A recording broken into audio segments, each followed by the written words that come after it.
Let it be a Nick and Jane, and let it be a Mr. Smith, a banker of Nick and Jane. They both keep their money in his bank. That's why we use the title Mr. Smith with respect.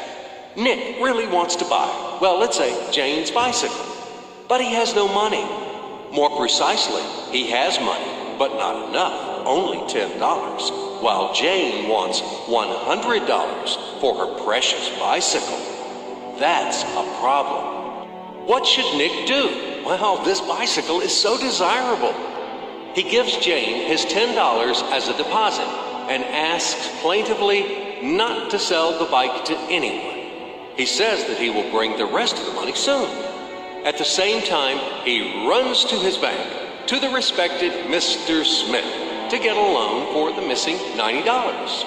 As ill luck, Mr. Smith has no money at this moment, but he knows perfectly about $10, which Nick gave to Jane. And where will Jane bring his money to? That's right. She will put these $10 in her lovely bank to the same Mr. Smith. Therefore, Mr. Smith asks Nick to come back tomorrow in the hope that tomorrow he will get these $10. And everything happens this way. The next day, Jane brings $10 to the bank. The bank provides Nick these $10 on credit. Nick immediately gives them to Jane. She again puts them in a bank.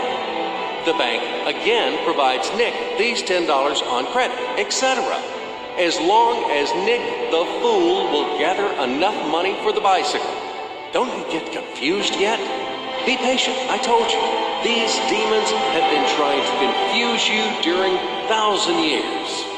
These damn economists and financiers. But anyway, we will figure everything out. So what do we have in the end? Nick finally got the bike from Jane. Wow! But at the same time, Nick owes $90 to the bank, Mr. Smith. And the bank, in its turn, owes $100 to Jane. In other words, those $10, which existed initially, have magically turned into $200, $190 of debts plus real $10. But these $10 would also turn into $1,000, even in $1 million or $1 billion, if Nick would make a more expensive purchase. In this case, our $10 would make the increasing number of its cycles, circuits from hands to hands. That's it. So, what happens in today's world? SOS! It appears that banks also make money out of thin air and multiply them. Not only Fed can produce money, but banks either. In short, everybody can do this, except you and me. We are not in the business at this celebration of life. I would like to print or draw some money as well. In fact, these banks multiply money without any control. And we're still wondering why the banker lives better.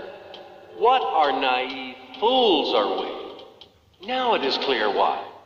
The one who produces the money, of course, lives better. But this is not enough. From this moment, poor Nick will never be able to repay his debts owed to the bank. No matter how hard he would work. Silly Nick doesn't know it yet. That he's in slavery to the bank, in credit bondage forever, because those $90, which he owes to Mr. Smith, do not exist in nature at all. Sly Mr. Smith made his money out of nothing. He created them out of thin air, just one click. And $10 turned into $200.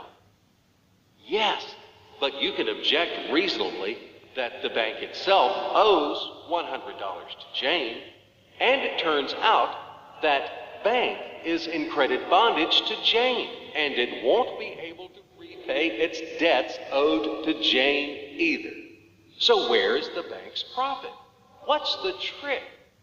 Ha! You ask what the trick is. The trick is in the fact that bank has a lot of such Janes, thousands and millions, and they will never come for their money all at once. If one Jane comes, the bank will return her the money of 10 other depositors. That's it. It means that the bank's debt is dangerous and not burdensome. In fact, bank's debt is virtual. It exists only on the paper or in the computer program. It will never be repaid in reality, only in case a panic happens. When frightened depositors suddenly will come for their money all at once. Or maybe, do you know any other reason why banks go bankrupt from time to time? Here's why. Because there are not enough money for all depositors. There is 90% of thin air in the bank vaults. Just a lilac fog. Thus, bank is okay. It blooms and smells. We don't need to worry about it. But our Nick has serious problems now. He has to repay all the debts owed to the bank, completely, with interest and penalties. You know this. He will be forced to take a new credit in order to repay the old one. Then again, the new loan. And again, and again, endlessly, until his death. There is no way out of this credit running knot. It does not exist in principle. That's it. Trap slam. Now Nick is perpetual debtor of bank. He is a slave. From now on, he will work for bank until he dies. But he still won't repay his debts. After his death, his children and grandchildren will work for this bank. They all are future slaves of the bank. More precisely, they are slaves of this monstrous and cannibalistic global financial system, which spawned this ruthless and inhumane mechanism which must be destroyed finally. Financial apocalypse. It can break our financial chains and can save all of us.